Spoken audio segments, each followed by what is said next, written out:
औज़ुबिल्लाहिमिनश्शैतानिर्रजीम इन्नहु लकुम अदुव्वुम मुबीन बिस्मिल्लाहिर्रहमानिर्रहीम।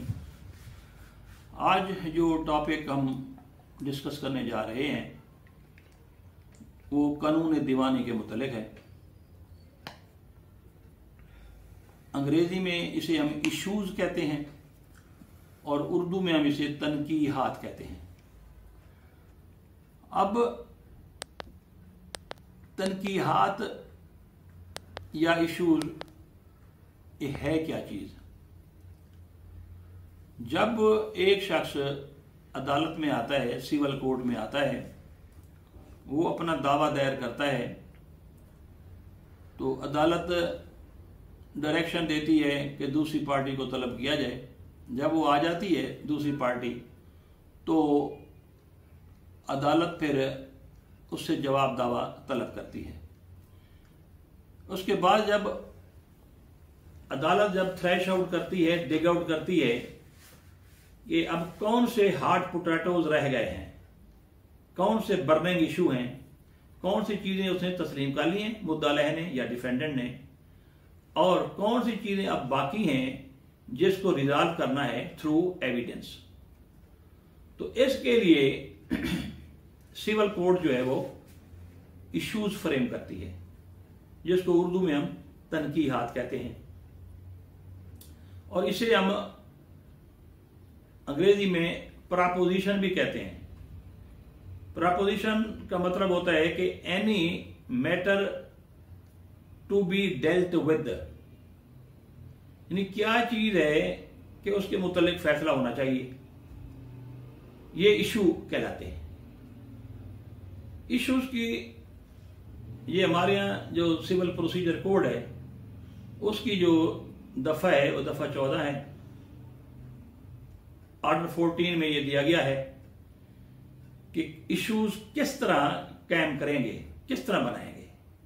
मसलन एक शख्स है, उसने किसी को 50,000 उधारे दिए और वो खा गया। अब आके उसने दावा दायर किया। अब दावे में इसमें question of law and question of fact पर ये इशू निकलेंगे कि आया उसने को पैसे भी दिए थे या नहीं, आया चेक था, आया कैश था, आया बिल ऑफ एक्सचेंज था, कौन से हुंडी थी, यानी किस बुनियाद पर कोई बैंक अकाउंट के जरिए ट्रांसफर था, किस अंदाज से उसने दिया।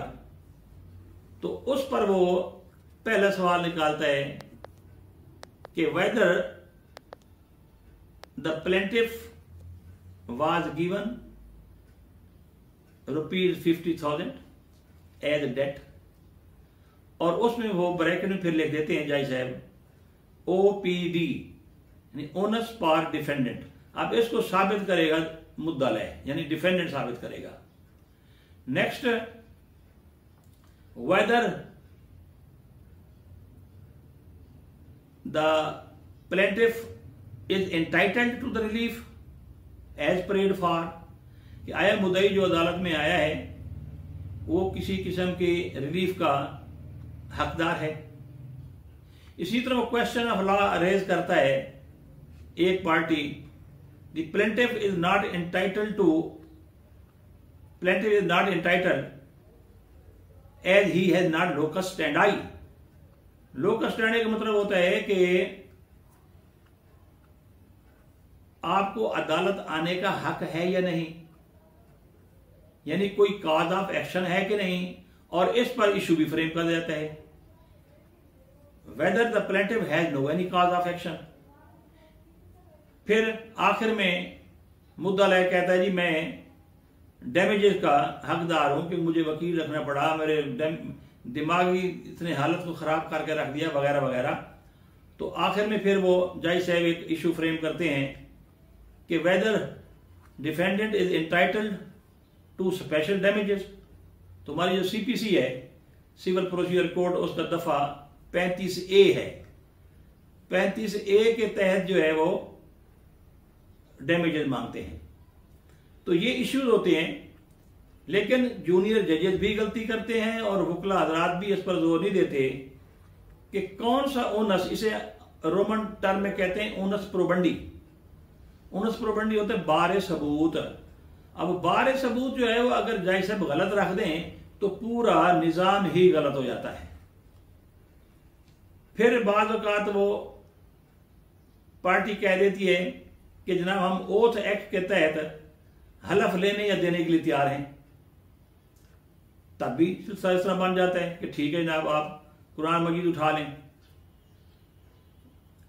इस तरह के सिलसिले भी चलते हैं। दौरान दावा एक और चीज आती है, और कहते हैं जी आर्बिट्रेशन कर लेते हैं, कुछ साल से मुकर्रर कर देते हैं, वो कर ले फैसला, या रेफरी मुकर्रर कर लेते हैं। दोनों पार्टियां एग्री हो जाती हैं एक बुजुर्ग पर कि जनाब फलां बुजुर्ग आगे कह दे कि जनाब इसका दावा सच्चा है या मुद्दल है सच्चा है, तो इधर वे जो भी फैसला वो आगे कर दे, हमें कोई इतराज नहीं है। इस तरह भी फिर होते हैं। अब जो इश्यूज हैं वो फ्रेम करने का जो तरीकाकार है वो ये है, उसका असूल है। कानून शहादत आर्डर 1984 जो हमारा है उसमें भी लिखा हुआ है, उसमें असूल वज़ा यह किया गया है कि जो शख्स ये कहे कि उसके हक में फैसला कर दिया जाए तो वो साबित करे, वो साबित करे। ऐसे नहीं कि हर बंदा उठा आ जाए और कहे जी मेरा जो इशू है उसका जी ओनस यूं रखो। तो उसका असूल कानून शहादत में दे दिया गया है कि जो शख्स कहेगा कि मेरे हक में डिग्री सादिर हो जाए तो अब वो बाउंड है कि साबित भी वही करे।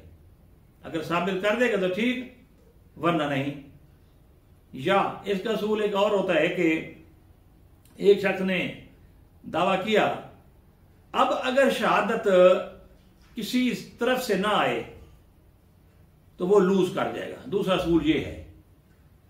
तो इन अदर वर्ड आप ये देख लें कि जो शख्स अपने जिम्मे ले लेगा कोई चीज, कि वो कहेगी ये जो कहते हैं जी चेक मैंने दिया था, मैं तो था ही इंडिया में, मैं तो था ही बरतानिया में, तो लिहाजा इस किस्म का जो है बारे सबूत उस पर फिर शिफ्ट हो जाता है।